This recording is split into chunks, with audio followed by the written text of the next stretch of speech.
The bell tolls and the streets are lined with carts of bodies. Neighbors vanish overnight and graveyards spill beyond their walls. Across Europe, the Black Death moves faster than anyone can prepare for it. Priests bless mass pits by the dozen, gravediggers collapse from exhaustion, and families carry loved ones through streets already crowded with loss. In every town, the same question hangs heavy. What do you do when the living cannot keep pace with the dying? Welcome to the Journals of History, as we trace the grim methods used to clear the bodies of the Black Death. In the autumn of 1347, 12 Genoese galleys limped into the harbour of Messina, their hulls heavy not with treasure, but with death itself. Those few sailors still breathing had skin blackened by fever, their bodies adorned with swellings the size of eggs. Within days, the pestilence had leaped from ship to shore like flames consuming dry timber. The chronicler Michel da Piazza recorded with trembling hand, "The sailors brought such a disease that anyone who spoke to them was struck by a mortal illness and could not avoid dying." The plague's manifestation was as varied as it was terrifying. Some victims collapsed in the streets while clutching loaves of bread, their final earthly act interrupted by death's sudden embrace. Others lingered for days, their bodies erupting in black buboes that leaked pus and blood. The physician Guy de Chauliac observed 3 distinct forms of the disease. The first was accompanied by fever and spitting blood, and these died in 3 days. The second was manifested by apostomies and carbuncles in the external parts, principally in the armpits and groin, and these died in 5 days. The third was when people of both sexes were attacked in the groin. As winter's grip loosened in 1348, the contagion spread its dark wings across the Mediterranean's northern shores. In Genoa, the notary Gabriele de Mussis observed how fathers abandoned their sick sons, wives left their husbands, and brothers their brothers.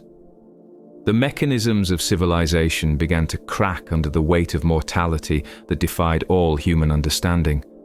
Bodies accumulated in homes until neighbors, driven by the overwhelming stench of decay, complained to authorities who themselves were dying.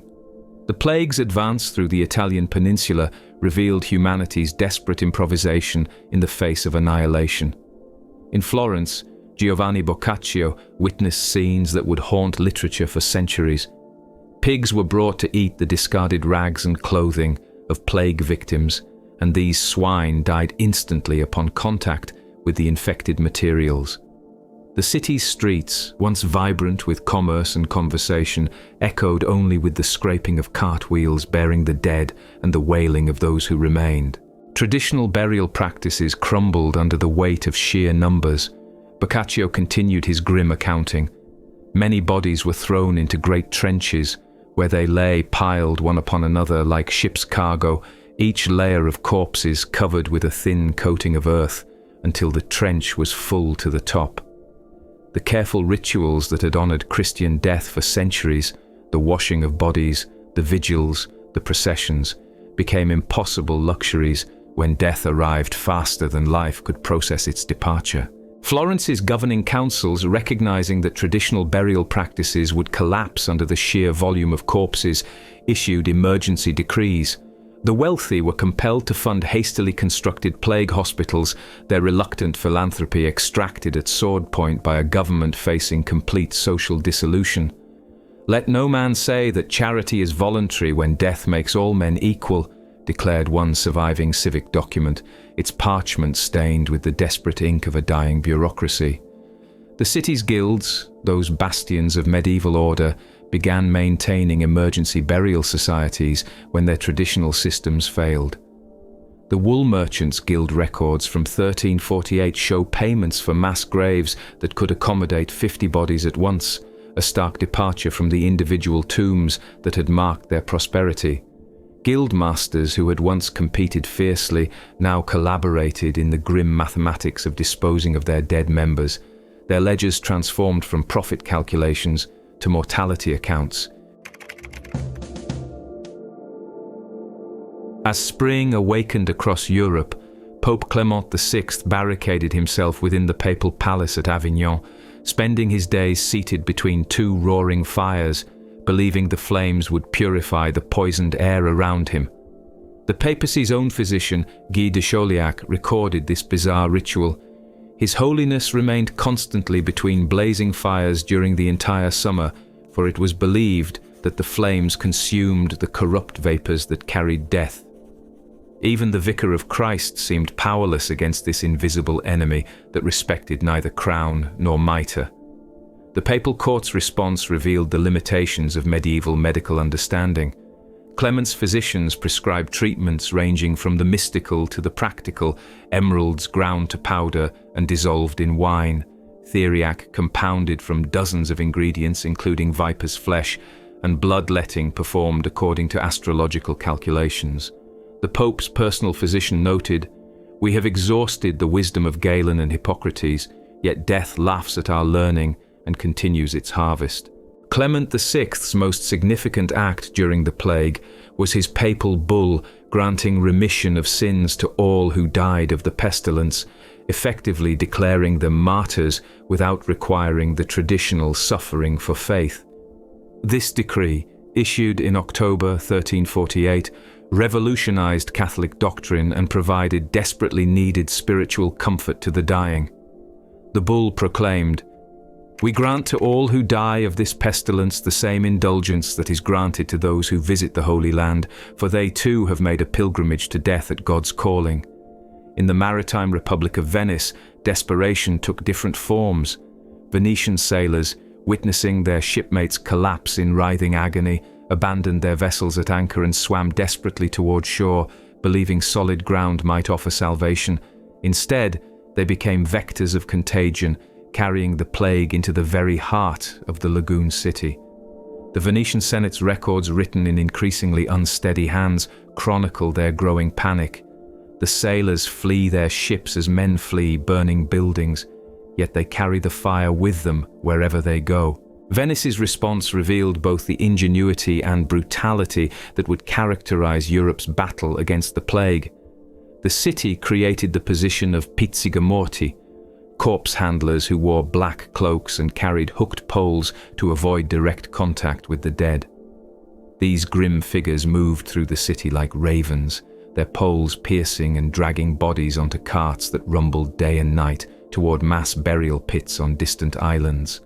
The sound of their approach became a knell more dreaded than any church bell. The Venetian government implemented increasingly desperate measures as the plague intensified.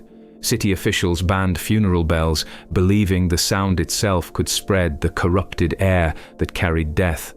A surviving decree from the Doge's council states, "Let no bell toll for the dead, lest its voice carry the seeds of mortality to healthy ears, for sound travels as swiftly as pestilence and may bear the same corruption." The traditional rituals of death, the careful washing of bodies, the vigils, the elaborate funeral processions, crumbled under the weight of sheer numbers. In Siena, municipal records reveal that gravediggers refused to work without triple pay, not for greed, but for survival. "No man will handle the dead for ordinary wages when death handles him in return," wrote one city official whose own hand would never write again after this entry. Venice also pioneered the use of specialized plague boats that collected corpses from throughout the lagoon. These vessels, painted black and crewed by condemned criminals, promised freedom if they survived their service, became floating hearses that transported the dead to burial islands. The sight of these death barges became so associated with plague that their mere appearance would cause panic in later outbreaks, even when they carried only supplies. The plague's arrival in France found a kingdom already weakened by war with England and internal strife. When the pestilence struck Marseille in January 1348, it encountered a population with no defences against its onslaught. The chronicler Jean de Venette recorded the horror. In many places, not 2 out of 20 survived, and so many died that for fear of infection, no one dared to bury them. The carefully ordered hierarchies of French feudalism dissolved in the democracy of death. King Philip VI, following papal example, remained surrounded by fires and avoided all public contact. His physician, who had studied at the University of Paris, prescribed a regimen that mixed learned medicine with desperate superstition. His Majesty shall consume daily 1 dram of ground emerald in wine, maintain fires of aromatic woods in all chambers, and permit no person to approach who has been within sight of the afflicted. The king's retreat from his subjects marked a fundamental breakdown in the mystical bonds that connected medieval monarchs to their people. French cities developed their own responses to the crisis. In Paris, the provost ordered that all bodies be buried before dawn to prevent the sight of death carts from causing further panic among survivors. The city's records show payments to gravediggers who worked only at night. Their wages tripled not only for danger, but for the psychological toll of laboring in darkness among the dead. One surviving account notes, "They move like shadows among shadows, interring the dead while the living sleep, so that Paris might wake each morning to the illusion that death has paused in its labors." The University of Paris, Europe's greatest center of learning, attempted to provide rational explanations for the catastrophe. In October 1348, the medical faculty issued a treatise attributing the plague to the corruption of the air by the conjunction of 3 planets in Aquarius on March 20th, 1345. This document, widely copied across Europe, represented medieval scholarship's attempt to impose intellectual order on chaos that defied understanding. The faculty concluded, when the celestial bodies are in malignant aspect, the air becomes corrupted and breeds pestilence that affects all breathing creatures. French monasteries, traditionally centers of learning and healing, found themselves overwhelmed by the scale of suffering. The Abbey of Saint-Denis, burial place of French kings, became a vast morgue as monks struggled to provide proper Christian burial for the endless stream of corpses.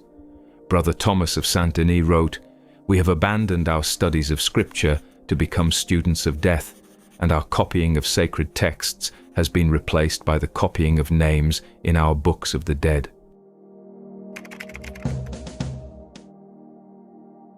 As the plague swept northward into the German lands, it carried with it not only death, but a poisonous paranoia that would stain European history.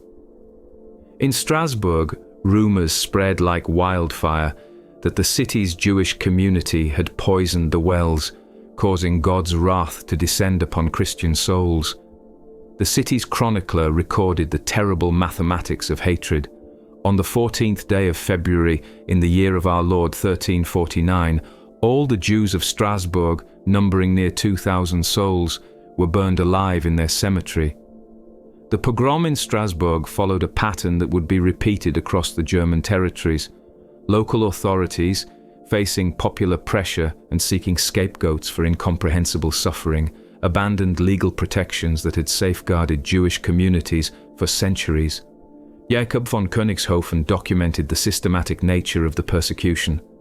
First they were accused, then they were tortured until they confessed to crimes they had not committed, and finally they were burned, their property divided among those who had condemned them. The flames that consumed Strasbourg's Jewish quarter illuminated a darkness deeper than plague itself, humanity's need to find a human cause for incomprehensible suffering.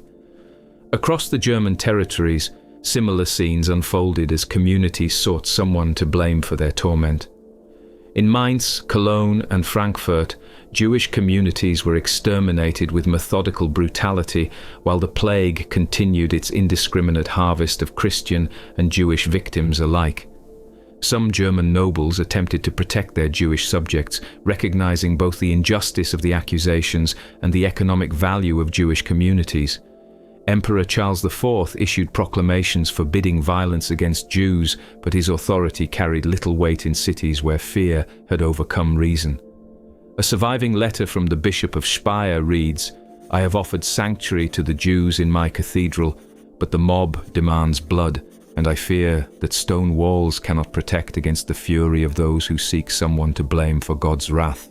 Yet the plague continued its relentless advance, indifferent to human sacrifice. In German towns, people began carrying small bouquets of herbs, posies they called them, pressed against their faces in the desperate belief that sweet scents could ward off death's approach. The practice became so common that flower merchants, among the few who profited during the plague years, could barely supply demand for rosemary, thyme, and lavender. The response of German civic authorities revealed the collapse of normal governance. In Nuremberg, city records from 1349 show officials forcing contracts upon physicians, binding them under oath not to flee during plague outbreaks. "Let no doctor abandon his post while death stalks the streets," read one such covenant, signed with hands that trembled not from age but from fear. The very need for such oaths revealed how thoroughly the plague had shattered the social fabric. The flagellant movement, which swept across Germany in 1349, represented another desperate attempt to appease divine wrath through human suffering. These processions of self-torturing penitents moved from city to city, their public displays of agony drawing crowds who believed that voluntary suffering might end involuntary death. A chronicler in Augsburg wrote, "They whip themselves until blood flows like rivers, believing that their pain might purchase our survival, yet still, the pestilence continues its harvest."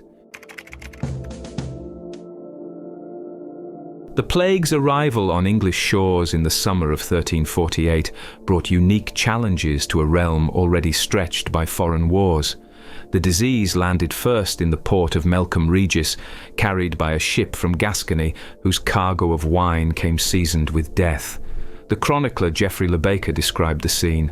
The first outbreak was at a port town called Melcombe in Dorsetshire, whence it spread over the south of England and then over the whole kingdom. England's response to the plague was shaped by the country's administrative sophistication and its tradition of written records. Unlike continental Europe, where many plague records were lost or never created, English parish registers, manorial court rolls and royal chancery documents preserved detailed accounts of the catastrophe.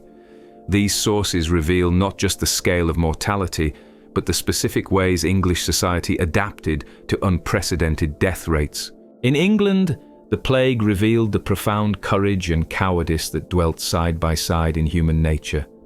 Many priests, faced with the choice between spiritual duty and physical survival, chose flight. Henry Knighton, a contemporary chronicler, recorded with bitter precision, "Priests feared to touch the dying, lest they too be consumed by the same fire that burned their parishioners' souls from their bodies. Churches stood empty while the dying called for last rites that never came. Yet others rose to meet death with unprecedented bravery." In London, parish records tell of priests who continued administering sacraments even as their fellow clergy perished around them. One anonymous cleric wrote in his final letter, "I have shrived more souls this month than in all my previous years combined, and if God wills that I join them in death, I pray it comes after I have served the last soul in my care." The Bishop of Bath and Wells, facing a severe shortage of priests, issued emergency instructions allowing laymen to hear confessions and administer last rites when no clergy were available. This unprecedented relaxation of church law demonstrated how thoroughly the plague had disrupted religious hierarchy. The bishop's decree stated, "When death approaches and a priest cannot be found, any faithful Christian may hear confession and grant absolution, for God's mercy extends beyond human ordination." English manorial records from 1348 to 1349 reveal an almost complete breakdown of agricultural labour. Lords who had once commanded absolute obedience from their serfs found themselves begging peasants to work their fields. The court rolls of the manor of Halesowen show typical patterns: entire holdings falling vacant, customary rents uncollectible, and traditional labour services impossible to enforce when the workers were dead. The economic consequences manifested in ways both profound and immediate. The Statute of Labourers, enacted by Edward III in 1351, attempted to freeze wages at pre-plague levels and prevent peasants from seeking better conditions elsewhere. The statute declared, "Every man and woman of our realm of England shall be bound to serve him which so shall him require, and take only the wages, livery, meed, or salary, which were accustomed to be given in the places where he oweth to serve. English towns developed their own responses to the crisis. In Bristol, city officials banned public gatherings, including markets and festivals, believing that crowds facilitated the spread of pestilence. The mayor's decree stated, "Let no man gather with his neighbours for trade or celebration, for the breath of many corrupts the air and breeds death among the living." This early form of social distancing represented innovative public health thinking, even if based on incorrect understanding of disease transmission. London's response combined traditional religious approaches with pragmatic administrative measures. The city established emergency burial grounds outside the walls when existing churchyards overflowed. The mayor commissioned special plague carts that collected bodies twice daily. Their drivers paid wages that would have seemed enormous in normal times, but barely compensated for the risk of their work.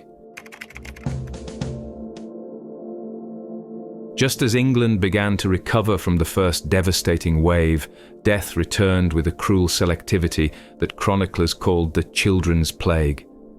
This second outbreak of 1361 spared many adults who had survived the first wave, but struck down the young with merciless precision. The result was a generational catastrophe that would reshape European society for centuries. Thomas Walsingham recorded the grim specifics. This mortality was particularly severe among the young, as if death had returned to claim those it had overlooked in its first harvest. The selective nature of this outbreak suggested to contemporary observers that some form of protection existed for plague survivors, though they lacked the medical knowledge to understand acquired immunity.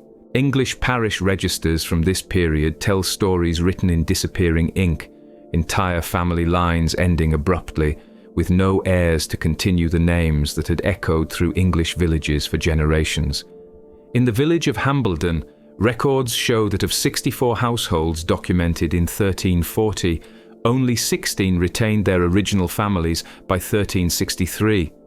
The others had either died out completely or been replaced by newcomers seeking vacant holdings. The economic consequences were immediate and devastating.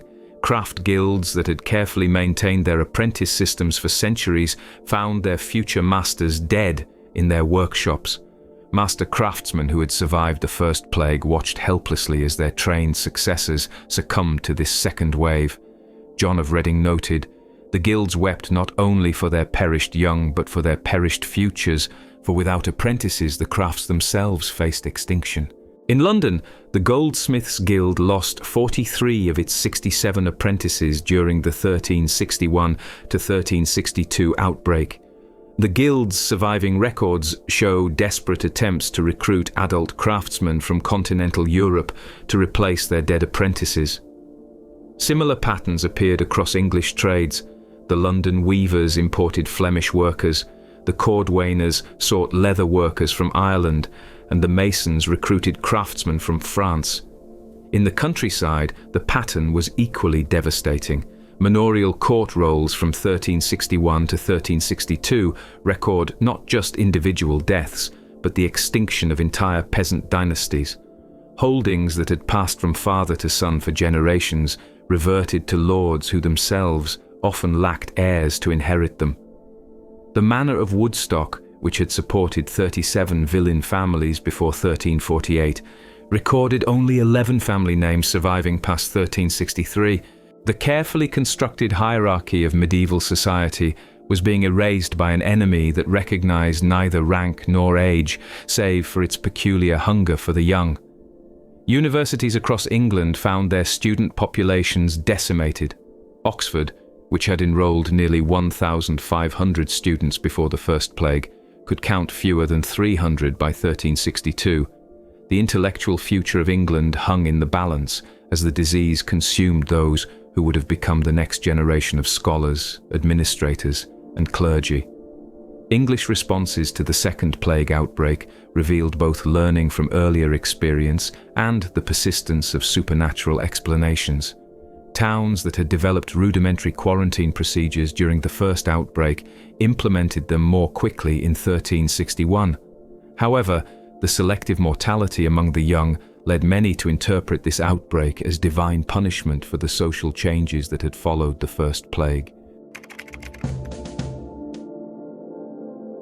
By the 15th century, European cities had begun developing increasingly sophisticated responses to plague outbreaks, learning from bitter experience how to manage mass mortality while maintaining essential social functions.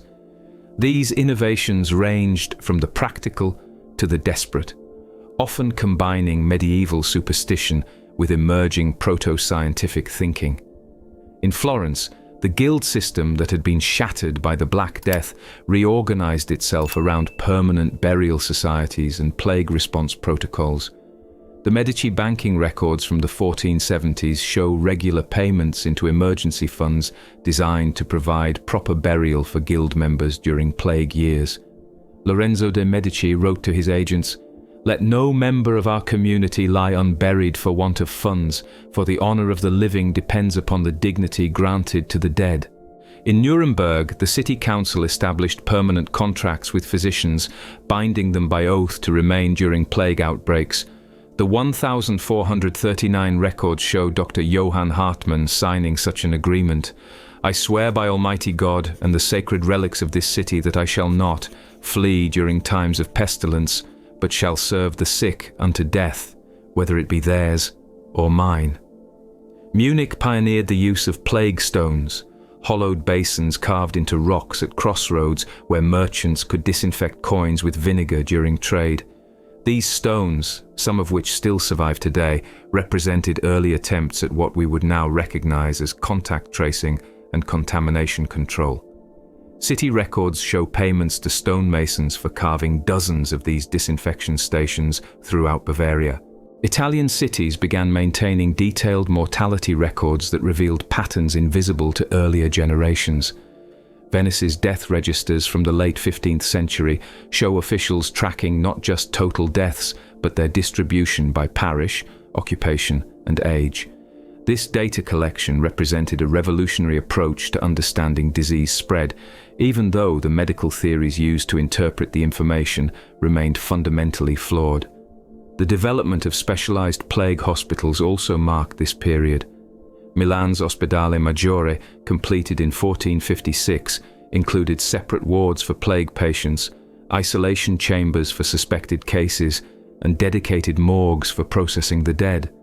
The hospital's regulations stated, "Let the sick be separated according to their symptoms, the suspected quarantined from the healthy, and the dead removed with such swiftness that life might not be contaminated by the presence of death." By the late 16th century, European cities had begun developing more systematic responses to plague outbreaks, though these measures often carried their own forms of terror. In Milan during the outbreak of 1576, authorities implemented a policy so draconian it would haunt the city's memory for generations. Entire households suspected of harboring plague were sealed shut with bricks and mortar, trapping the healthy alongside the sick in tombs of their own homes. Cardinal Borromeo, writing from Milan, described the city's descent into a controlled hell. "We have made our city into a vast prison, where guilt is determined not by crime, but by contagion, and the sentence is always death." The screams of those trapped behind bricked doorways became the soundtrack to Milan's survival strategy, a calculated sacrifice of the few for the preservation of the many. The Milanese system operated with bureaucratic precision that made its cruelty even more chilling. Health officials maintained detailed registers of sealed houses, recording the number of occupants, their ages, and their presumed condition. Guards were posted to ensure no one escaped from quarantined buildings. The city's records show payments to masons for sealing work that totaled thousands of lire, a massive expenditure that represented hundreds of households entombed alive. Yet, Milan's extreme measures appeared to work. The city's mortality rates remained lower than those of other Italian cities that relied on less severe quarantine measures. Venice, following traditional isolation methods, lost nearly 40% of its population during the 1576 outbreak, while Milan's death toll remained below 20%.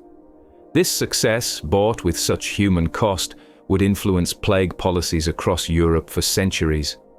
The psychological toll on Milan's survivors was recorded in letters and diaries that survived the purges. One anonymous citizen wrote, "We saved our city by becoming executioners of our neighbors, and though we live, we are haunted by the sound of fists pounding against brick walls and voices calling for mercy that never came."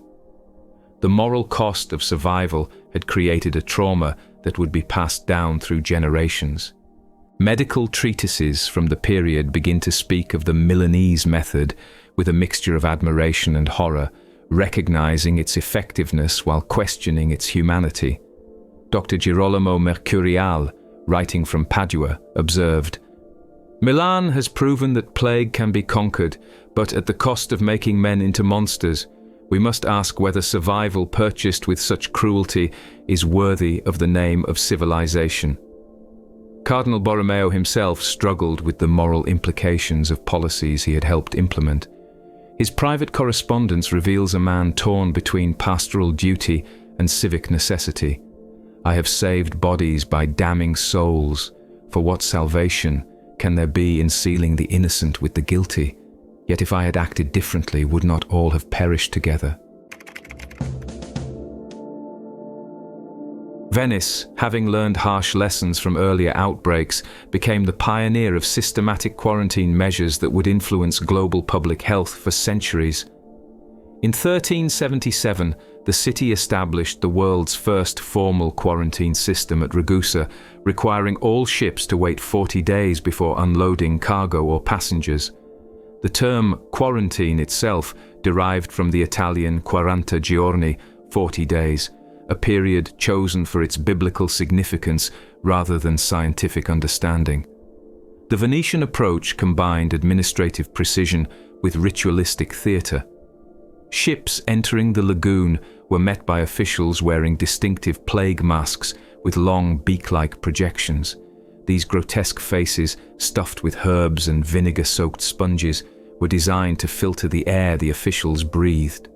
A Venetian health officer wrote, "We have become birds of prey in our pursuit of this invisible enemy, our beaked faces striking fear into sailors' hearts before they even know why we approach."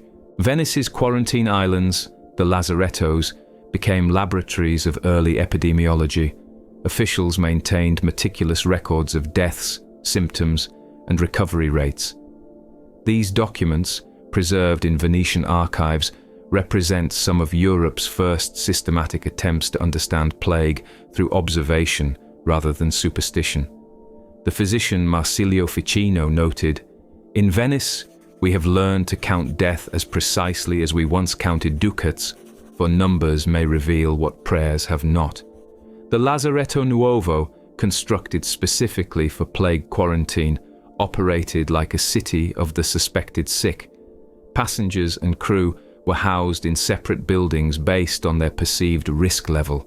Cargo was fumigated with burning sulfur and vinegar before being released to merchants. Even letters were treated with smoke and pierced with holes to allow corrupted air to escape before being delivered to recipients.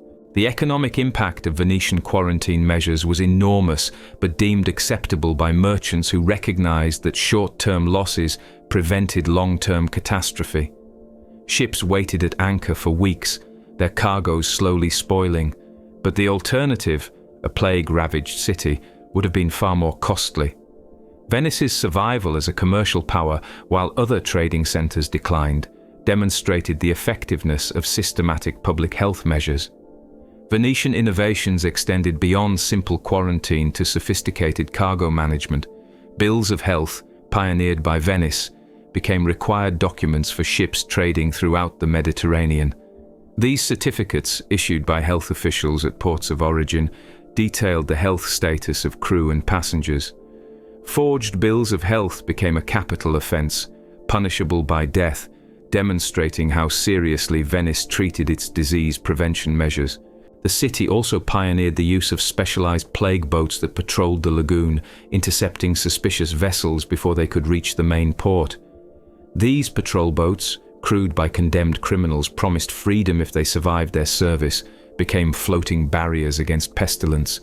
Their crews developed their own culture and traditions, seeing themselves as Venice's first line of defense against the invisible enemy. The return of plague to England in 1625 coincided with the accession of Charles I, presenting the new monarch with an immediate test of royal authority.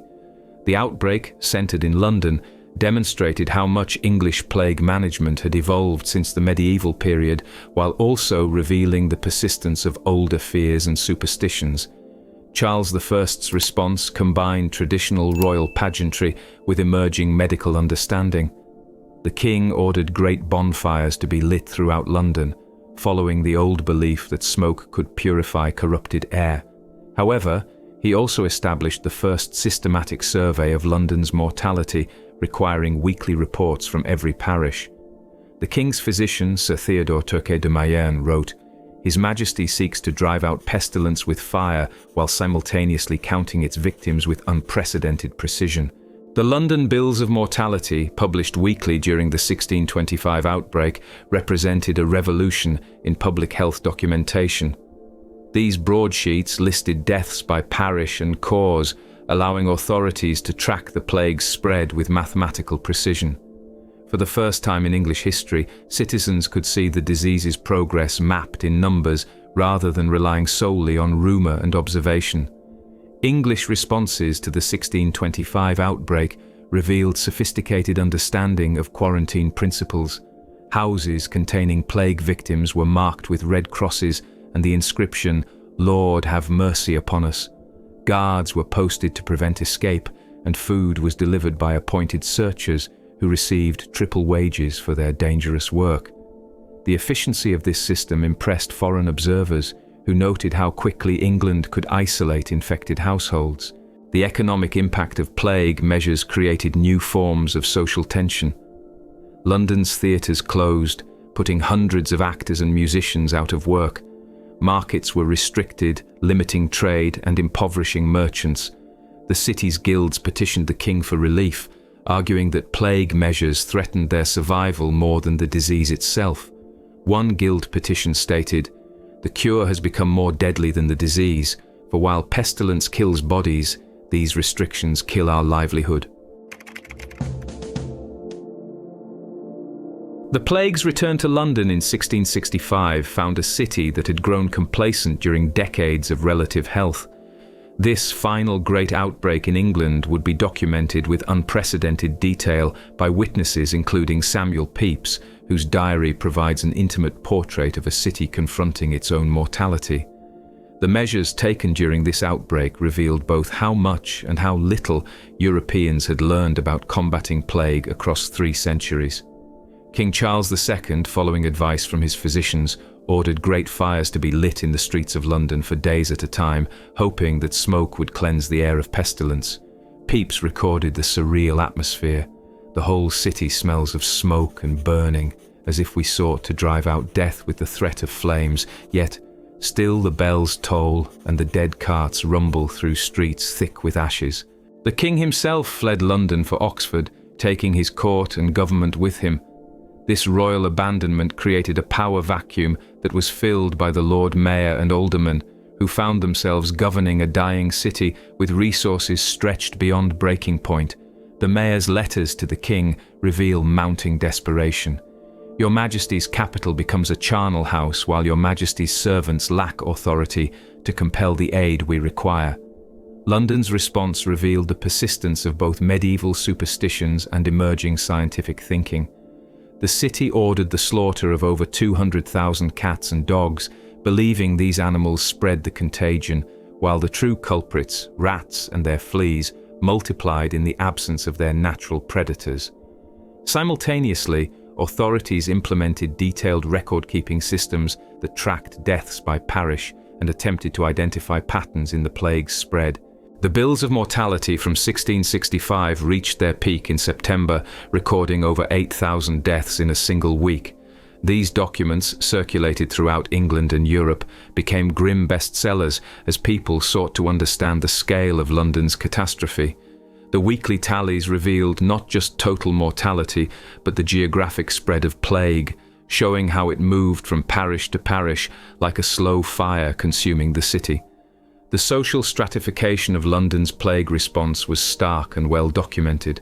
Wealthy families fled to country estates, leaving behind a city of the poor and the trapped. Those who remained created elaborate rituals of survival, carrying vinegar-soaked sponges in hollowed canes, smoking tobacco continuously as protection, and marking their doors with crosses and pleas for divine mercy. Pepys observed, "The rich buy their safety with distance, while the poor purchase hope with herbs and prayers." London's emergency measures included the appointment of special plague searchers, typically older women paid to examine corpses and determine causes of death. These searchers, often accused of accepting bribes to list deaths as fever rather than plague, became crucial figures in the city's battle against the disease. Their reports determined which houses would be sealed and which families would be quarantined, giving them power of life and death over their neighbours.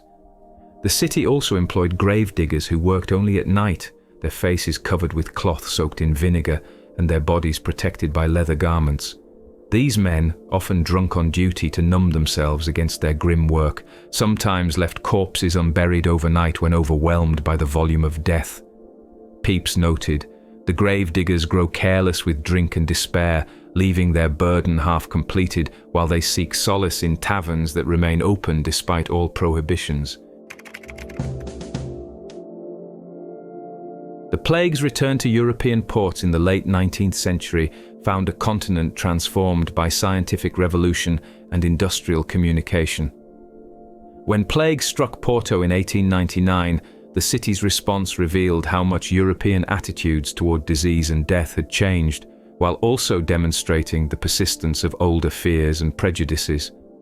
The Porto outbreak began in the city's rat-infested warehouses near the docks, spread by ships arriving from India, where the third pandemic was raging. Unlike medieval Europeans, Porto's health officials understood the role of rats and fleas in plague transmission, thanks to recent discoveries by French researcher Paul-Louis Simond. Dr. Ricardo Jorge, Porto's chief health officer, wrote, "We face an ancient enemy with new knowledge, yet our weapons remain imperfect, and our people's fears unchanged since medieval times. Porto's health authorities, influenced by new bacteriological understanding of plague transmission, ordered mass cremations to prevent further contamination. This policy sparked violent riots as Catholic citizens refused to accept the destruction of their loved ones' bodies." Father Antonio Silva recorded the conflict. "Science demands flames while faith demands earth, and between these two requirements, our city tears itself apart even as the plague consumes us." The riots in Porto reflected broader tensions between traditional religious practices and modern medical requirements. Crowds attacked crematoriums with stones and fire, forcing authorities to call in military units to protect health workers. The city's newspapers documented 3 days of street fighting between citizens defending their ancient burial customs and officials implementing modern disease control measures. Portuguese health authorities responded by implementing compromise measures that attempted to balance religious sensitivities with medical necessities. Bodies were buried in lime-lined graves in remote cemeteries, with Catholic funeral rites performed at a distance from the corpses. Dr. Jorge noted, "We have learned that public health requires not just medical knowledge but diplomatic skill, for the living must accept our methods if we are to save them from the dead." The outbreak in Glasgow in 1900 showcased the new tools available to European health officials. Authorities created detailed maps showing the locations of every plague case, tracing family connections and potential transmission routes with unprecedented precision. These early examples of epidemiological mapping represented a revolution in how Europeans understood disease spread, moving from supernatural explanations to systematic observation. Glasgow's health department, led by Dr. James Russell, employed teams of investigators who visited every plague household to document symptoms, contacts, and possible sources of infection. Their reports, preserved in Glasgow's medical archives, read like detective stories, Patient contracted plague on Tuesday 15th May, visited by brother on 17th May who developed symptoms on 20th May and died 23rd May, attended funeral on 25th May where 3 mourners later fell ill. European cities began implementing rat bounty programs, paying citizens for every rat tail they collected. This policy, based on growing understanding of plague's true transmission mechanism, marked a fundamental shift from the cat and dog slaughters of earlier centuries.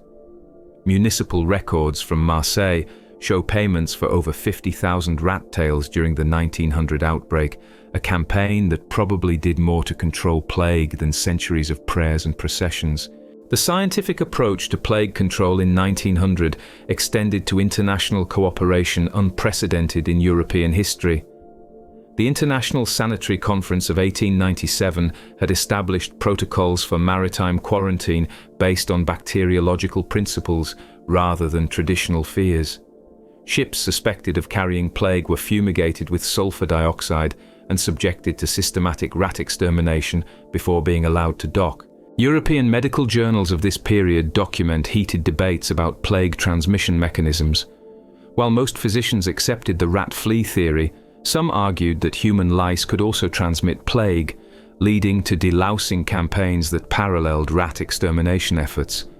Dr. Paul Ehrlich, writing from Berlin, observed, "We have identified our enemy at last, yet our victory remains incomplete, for knowledge without perfect execution still permits death to triumph."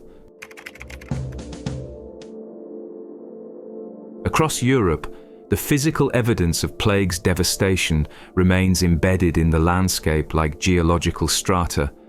Archaeological excavations from London's Crossrail project to Venice's Lazaretto Islands continue to uncover mass burial sites that testify to the scale of medieval and early modern mortality. These plague pits, filled with bodies layered like cordwood, speak more eloquently than any chronicle about the reality of Europe's long battle against pandemic disease. The cultural artifacts of plague response have proven equally durable. Church walls across Europe still bear traces of danse macabre paintings, their skeletal figures dancing with kings and peasants in democracy of death. Though many were whitewashed by later generations seeking to forget, modern restoration reveals these memento mori with startling clarity. In German villages, plague stones with hollowed basins once used to disinfect coins during trade still mark crossroads where medieval commerce confronted medieval mortality. The administrative legacy of plague response shaped European governance in ways that persist to this day. Venice's quarantine system became the model for international health regulation, its methods spreading to ports worldwide. The detailed record-keeping necessitated by plague management contributed to the development of civil registration systems that form the backbone of modern public health surveillance. Florence's worker guilds, reformed by plague mortality, created permanent burial societies that prefigured modern social insurance systems.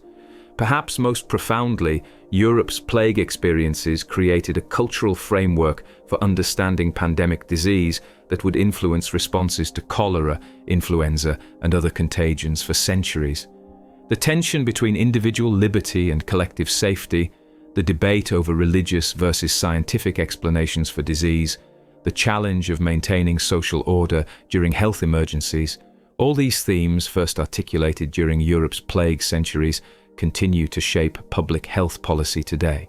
The Black Death and its successors killed between 1/3 and 1/2 of Europe's population across multiple centuries, making it arguably the most significant demographic event in European history.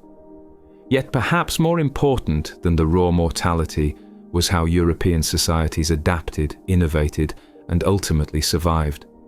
From Milan's brutal quarantines to Venice's systematic record-keeping, from Prague's plague columns to London's detailed mortality bills, Europeans developed institutional responses to pandemic disease that combined medieval faith with emerging scientific understanding. These responses, born from desperation and refined through repetition, created the foundation for modern public health systems.